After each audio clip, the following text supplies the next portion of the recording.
Salam sejahtera bagi kita semua, Shalom. Sebelum kita mempelajari akan firman Tuhan, mari kita berdoa bersama-sama. Bapa kami dalam kerajaan sorga, kami datang padamu ya Tuhan pada kesempatan ini untuk mendengarkan akan firman Tuhan. Kiranya urapan Roh Kudus Tuhan dari sorga menjadi bagian kami, sehingga firman-Mu yang hamba-Mu bawakan ini akan boleh menjadi berkat bagi kami semua. Berfirmanlah Tuhan, kami siap mendengar. Di dalam nama Yesus Kristus kami berdoa dan mengucap syukur. Amin.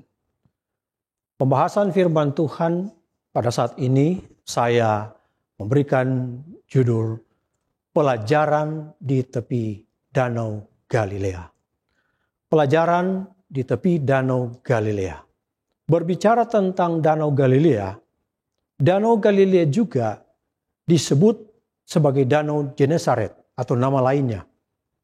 Juga disebut sebagai Danau Kineret atau Danau Kinerot, atau disebut juga Laut Tiberias, atau sering juga disebut Danau Tiberias. Danau Galilea ini terletak di daratan tinggi Golan. Adalah danau yang memiliki air tawar terbesar di Israel. Danau ini memiliki luas sebesar 166 km persegi.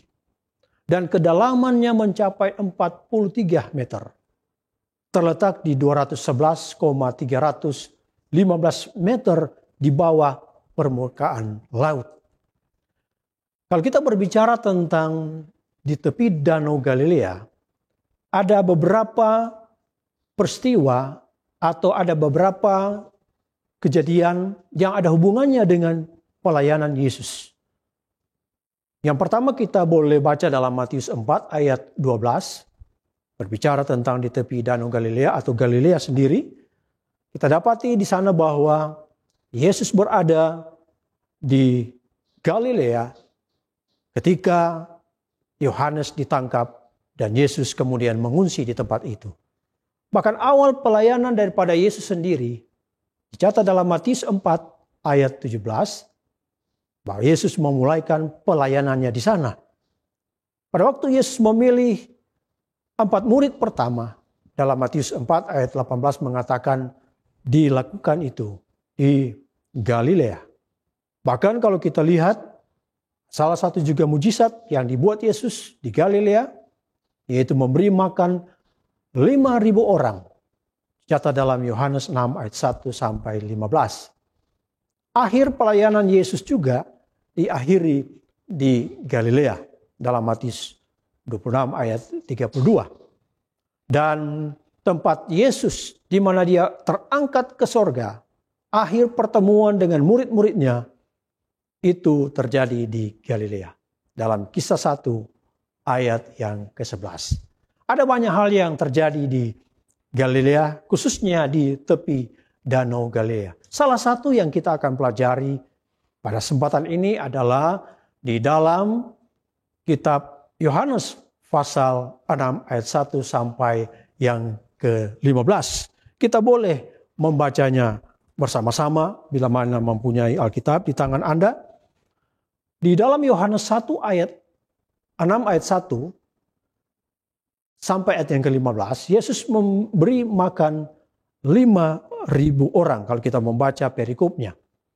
Pada ayat yang pertama kalau kita baca, di sana menyebutkan sesudah itu Yesus berangkat ke seberang Danau Galilea, yaitu Danau Tiberias. Tadi saya sebutkan pertama bahwa Danau Galilea juga adalah Danau Tiberias.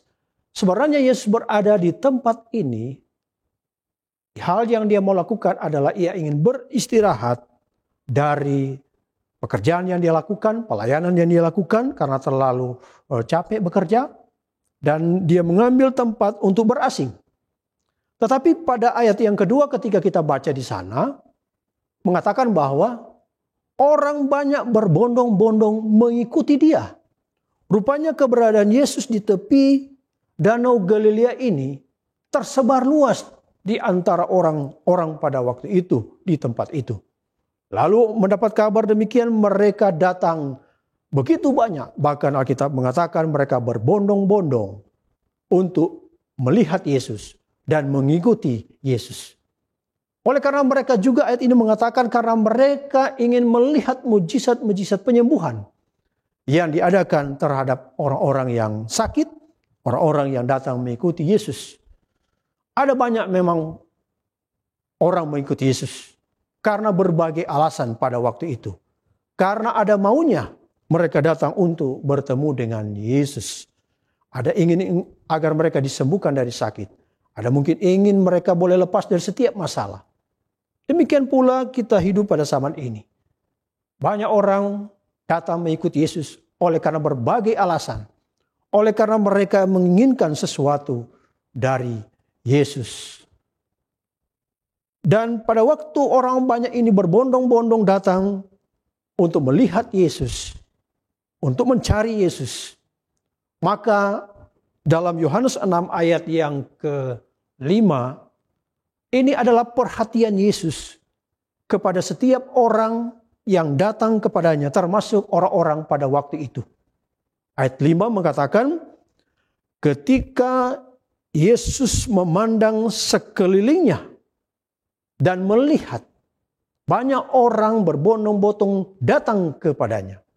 Jadi Yesus memberikan perhatian yang khusus kepada setiap orang yang datang mencari Dia, yang datang memerlukannya.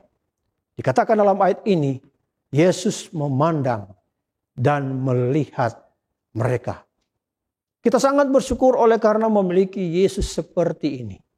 Mengapa? Sebagaimana Dia perlakukan orang-orang yang datang berbondong-bondong untuk bertemu dengannya. Maka hal yang sama pula, bila mana kita datang kepada Yesus, kita pun mendapat perhatian yang sama. Yesus memandang dan kemudian melihat keberadaan kita. Bukan hanya bentuk fisik luar kita, tetapi sesungguhnya apa yang ada di dalam pikiran dan hati kita, Yesus pun dapat melihat. Apa reaksi murid-murid Yesus dengan orang yang datang berbondong-bondong untuk bertemu dengan Yesus? Kalau kita membaca Yohanes pasal 6 ayat 1 sampai 15, cerita yang sama ada paralelnya yang kita boleh dapat baca di dalam Matius pasal 14 ayat 13 sampai ayat yang ke-21. Namun saya ambil ayat yang ke-15. Mari kita baca dalam Matius 14 ayat 15. Menjelang malam murid-muridnya datang kepadanya dan berkata, tempat ini sunyi dan hari sudah mulai malam. Suruhlah orang banyak itu pergi supaya mereka dapat membeli makanan di desa-desa. Reaksi daripada Yesus melihat, memandang mereka berbeda dengan apa yang dilihat oleh murid-murid Yesus. Murid-murid Yesus melihat orang banyak ini, tetapi mereka melihat dan mereka katakan kepada Yesus, sudah jauh malam, lebih baik suruh mereka kembali ke tempat mereka masing-masing atau pergi untuk mana mereka boleh mencari makanan. Tetapi apa reaksi Yesus? Reaksi Yesus berbeda. Yesus memandang dan melihat mereka, dan Yesus memberikan reaksi adalah Yesus tidak mau membiarkan mereka tinggalkan tempat itu tanpa mereka memiliki sesuatu. Oleh sebab itu dalam ayat 5 selanjutnya berkatalah Yesus kepada Filipus, di manakah kita akan membeli roti supaya mereka ini dapat makan? Kalau kita melihat ayat ini kita dapati bahwa ini adalah perhatian Yesus ketika orang-orang datang bertemu dengan Yesus. Dia mau supaya ketika orang bertemu dengannya tidak akan pulang dengan percuma. Ayat yang paralel saya sebutkan tadi dalam Matius pasal 14 dalam cerita yang sama. Dalam Matius 14 ayat 6 berkata, tetapi Yesus berkata kepada mereka, tidak perlu mereka pergi. Kamu harus memberi makan. Bahkan Yesus perintahkan kepada murid-muridnya, tidak harus mereka pergi. Mereka tidak boleh tinggalkan tempat ini Tampak mereka mendapatkan sesuatu, bahkan makanan, agar mereka boleh pulang dengan penuh sukacita. Itulah Yesus sampaikan kepada murid-muridnya. Namun saudara-saudaraku yang kasih dalam Tuhan, di tempat yang besar itu, yang tidak terdapat tempat-tempat untuk membeli makanan, maka ketika hal ini dikatakan kepada murid-muridnya, maka salah satu murid memberikan respon dalam ayat yang ke-7 Yohanes 6.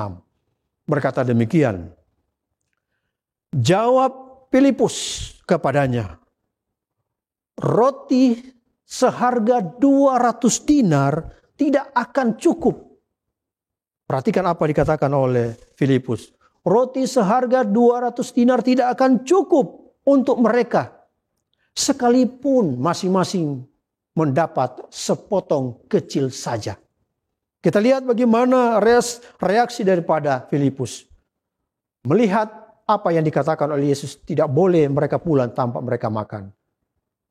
Filipus merasa khawatir, ada keraguan-raguan. Hal yang sama pula dalam ayat yang ke-8 komentar disampaikan oleh murid yang lain termasuk Andreas. Seorang dari muridnya yaitu Andreas, saudara Simon Petrus, berkata kepadanya, ayat 9. Di sini ada seorang anak, kata Andreas, yang mempunyai 5 roti, jelai, dan 2 ikan. Tetapi apakah artinya itu untuk sebanyak orang ini? Kekhawatiran dan keraguan-raguan juga datang daripada murid yang berikut. Di antara mereka sangat meragukan akan perintah daripada Yesus.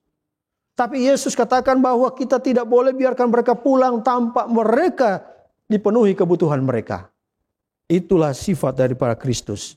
Setiap orang yang datang kepadanya, dia tidak mau orang itu pulang dengan kesedihan, duka cita, tetapi harus pulang dengan membawa sukacita dan kebahagiaan. Namun murid-murid pada waktu itu begitu cepat putus asa menghadapi situasi itu. Mereka lupa siapa yang berkata kepada mereka. Dalam perjalanan kehidupan kita seringkali kita diperhadapkan dengan masalah.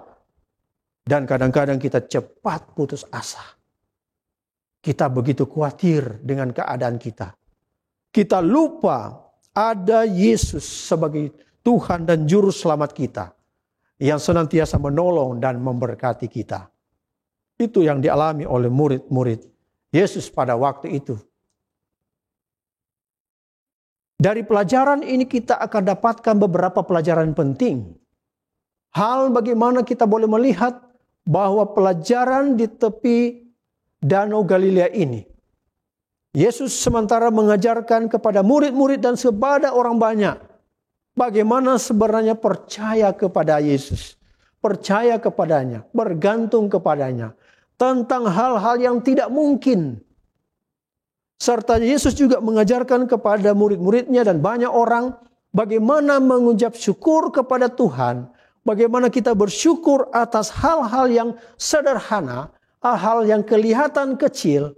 Namun itu kita percaya dan bersyukur, maka akan menghasilkan kekuatan yang luar biasa.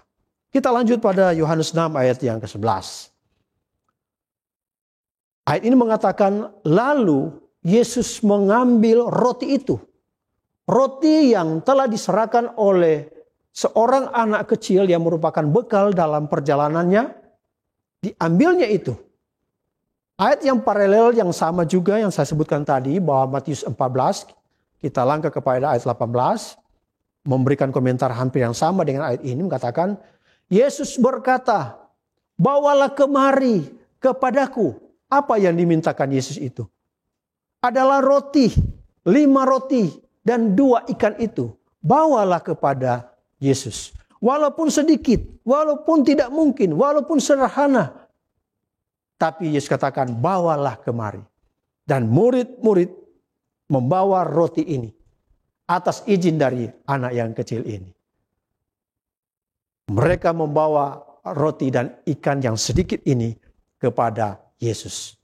Ketika roti dan ikan ini dibawa kepada Yesus, ini hal yang luar biasa. Oleh karena dibawa kepada seorang yang memiliki kuasa menciptakan langit dan bumi. Bawalah roti dan ikanmu yang sedikit itu kepada Yesus.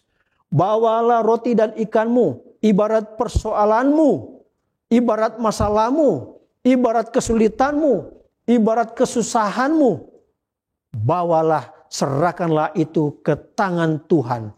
Karena bagi Tuhan tiada yang mustahil. Walaupun hanya 5 roti dan 2 ikan.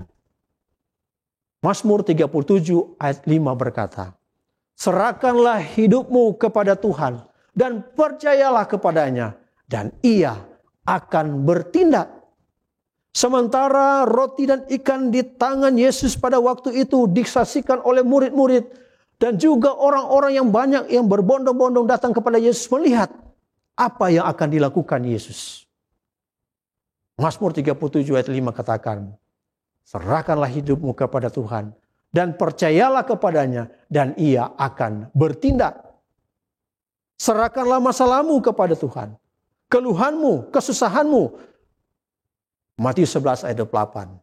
Marilah kepadaku semua yang letih lesu dan berbeban berat, aku akan memberikan kelegaan kepadamu. Yesus mengajak kita untuk membawa beban-beban hidup kita ini kepadanya, ibarat 5 roti dan 2 ikan.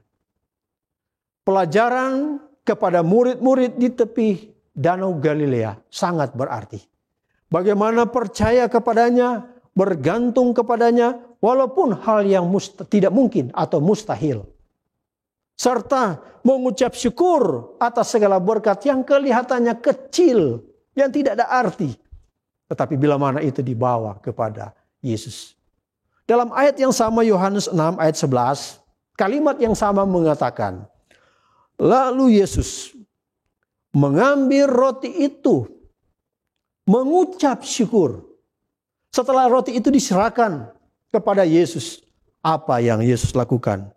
Ia mengucap syukur. Oh, dalam kehidupan kita, Yesus mengajarkan melalui pelajaran di tepi Danau Galilea ini, kita harus mengucap syukur atas hal-hal yang sederhana, atas hal-hal yang kecil, yang akan membawa berkat dalam kehidupan saudara dan saya. Inilah pelajaran di tepi Danau Galilea. Mengucap syukur, roti dan ikan itu di tangan Yesus. Yesus mengucap syukur.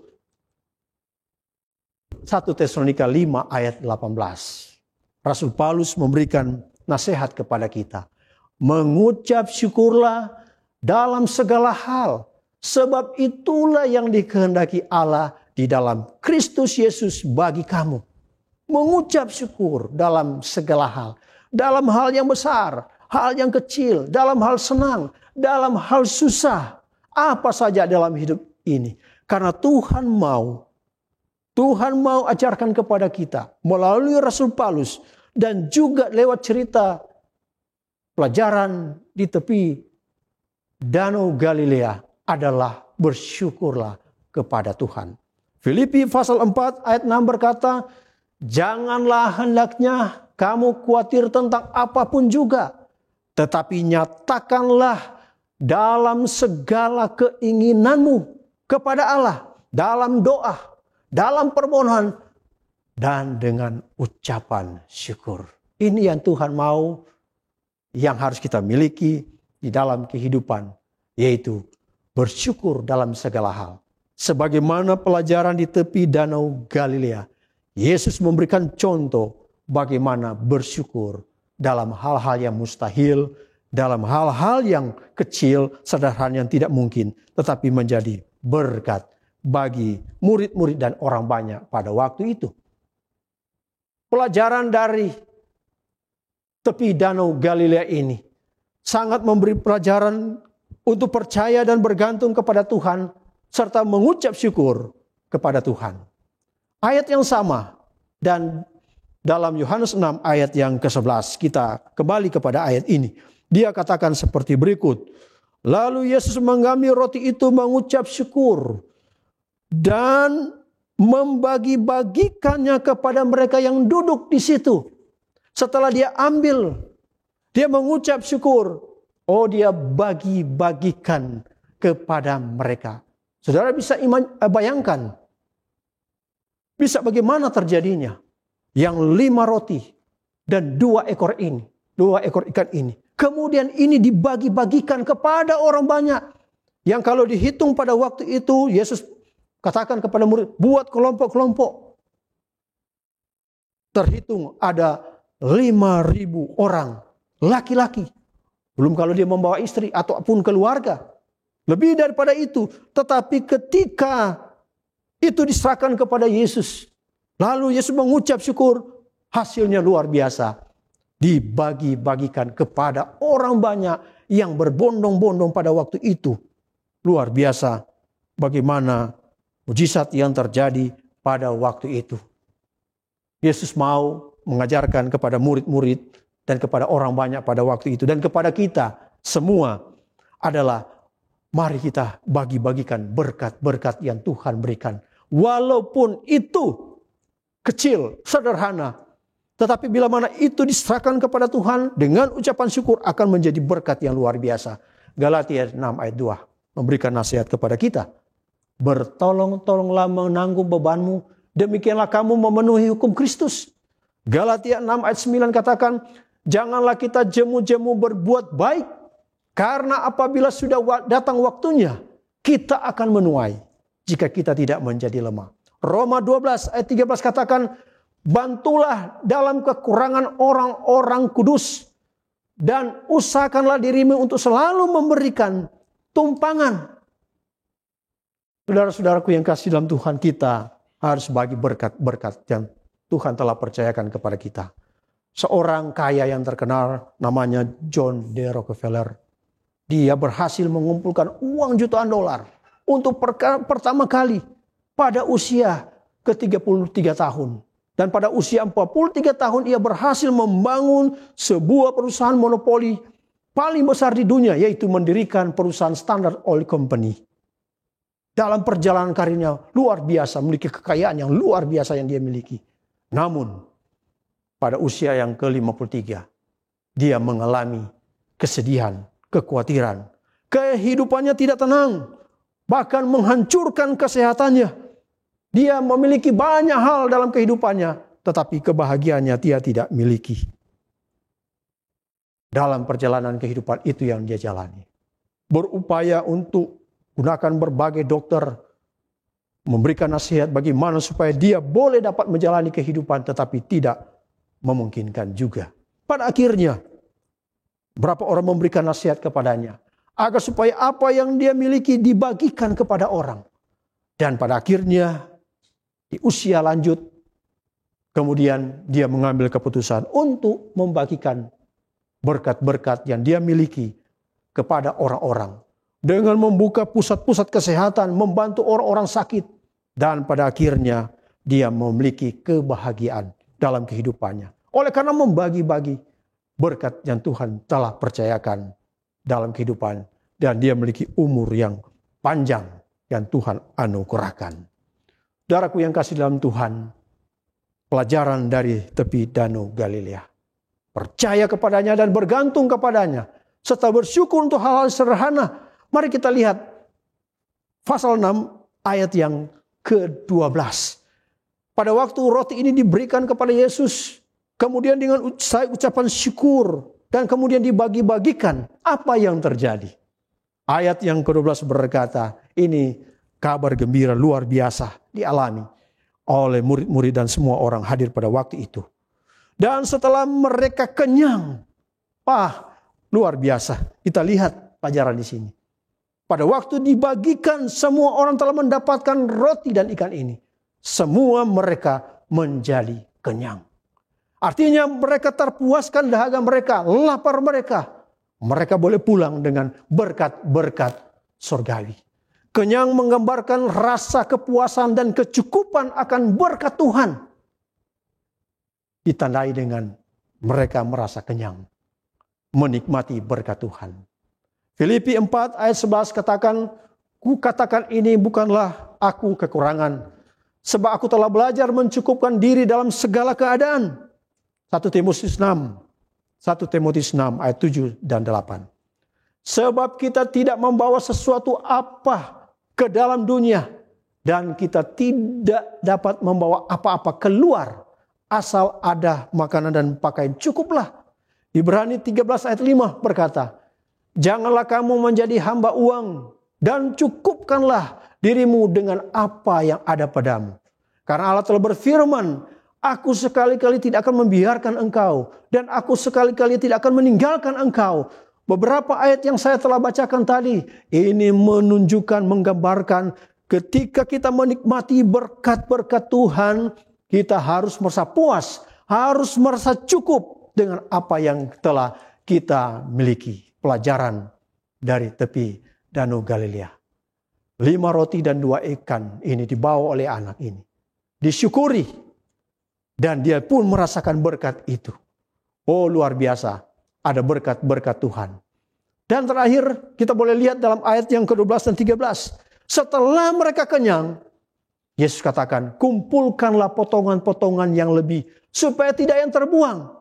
Oh, Yesus mau ajarkan juga pelajaran di tepi laut dan di tepi Danau Galilea adalah agar supaya berkat-berkat yang Tuhan telah berikan diatur dengan sedemikian rupa. Diatur dengan baik. Jangan dibiarkan. Agar supaya berkat itu boleh dinikmati di dalam kehidupan. Dan yang terakhir, pelajaran dari di tepi Danau Galilea. Ayat yang ke-14 dari pasal yang ke-6. Ketika orang itu melihat mujizat yang telah diadakannya, dan mereka berkata, dia ini adalah benar-benar nabi yang datang ke dalam dunia. Oh, orang-orang pada waktu tercengang. Kaget. Apa yang terjadi? Di mana mereka melihat kuasa daripada Yesus. Yaitu dapat memberikan makan begitu banyak orang. Pada akhirnya, satu kata yang mereka katakan, luar biasa. Ini dia adalah nabi yang benar-benar datang ke dalam dunia. Kemuliaan bagi Yesus pada waktu itu. Dalam kehidupan kita sekalipun, kita perlu ingat. Seperti yang dikatakan oleh 1 Korintus 10 ayat 31. Aku menjawab, jika engkau makan, atau jika engkau minum, atau jika engkau melakukan sesuatu yang lain, lakukanlah semua itu untuk kemuliaan Allah.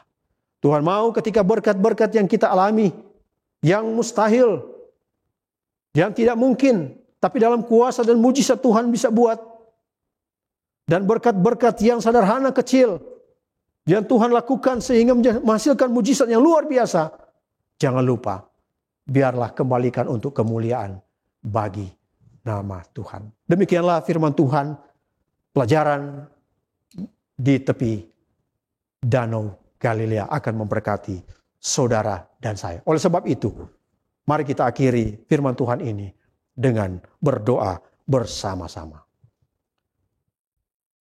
Bapa kami dalam surga, kami bersyukur oleh karena kami boleh mendengarkan firman Tuhan dari kitab Yohanes pasal 1, pasal 6 ayat 1 sampai yang ke-15. Pelajaran di tepi Danau Galilea. Kiranya Tuhan menolong kami untuk mana percaya kepada Tuhan, bergantung kepada Tuhan pada hal-hal yang mustahil terjadi. Dan mengajarkan kami juga untuk mengucap syukur dalam segala hal, termasuk dalam hal yang sederhana kecil sekalipun. Karena itu membawa berkat dalam kehidupan kami. Tuhan memberkati kami semua yang telah mendengar firman Tuhan. Dan biarlah firman ini terjadi dalam kehidupan kami. Dan biarlah pada akhirnya hanya untuk kemuliaan bagi nama Yesus. Karena kami berdoa dalam nama Yesus Tuhan yang menjadi juru selamat kami. Amin.